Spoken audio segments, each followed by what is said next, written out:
Well, how old is too old when it comes to the people flying your planes? That was the subject brought up at a confirmation hearing for President Trump's pick for the next FAA boss. Chief Transportation Correspondent and pilot MayCay Beeler weighs in on the question, should an airline pilot's mandatory retirement age be raised? Interesting question, Yeah, MayCay. well, since 2007, the mandatory retirement age went up to 65. It used to be 60. But according to Bryan Bedford, now he is the new Trump nominee as the next FAA head, and by the way, the current CEO of a regional airline, Republic Airways, he says that age is arbitrary.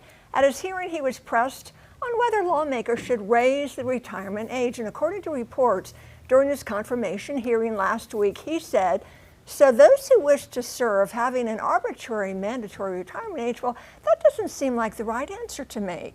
So Bedford argues that a lot of experienced pilots still have a lot of gas in the tank at age 65 and beyond, with a lot of mentoring to benefit younger pilots.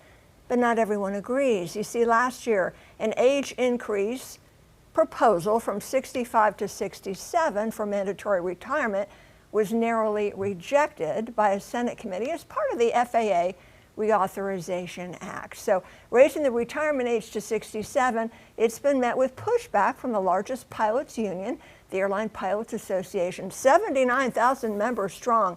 You see, it would create complications on the world stage, putting U.S. pilots out of step with other countries, because with few exceptions, the retirement age of 65 is the standard worldwide. So according to the International Civil Aviation Organization standards, if the FAA raised the age to 67, seasoned pilots who fly the wide-body jets with huge salaries internationally would be limited to flying smaller jets with smaller paychecks domestically. And Bedford says that's probably not going to sit well.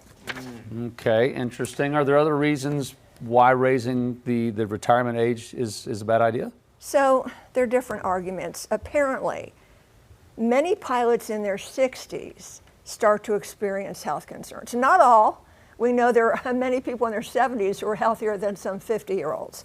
But there do tend to be more medical issues in their 60s. So if you raise the age to 67, how many of those pilots are going to be out on medical leave or need a special issuance medical? So it can get a little messy. MayCay, what's the latest on Bedford's confirmation date? Yeah, we don't know yet. Hasn't been announced yet. So stay tuned. Okay. Yeah. All right, interesting. Thank you, MayCay. We do appreciate that. Queen City News Plus. Just search Queen City News on your smart TV's app store.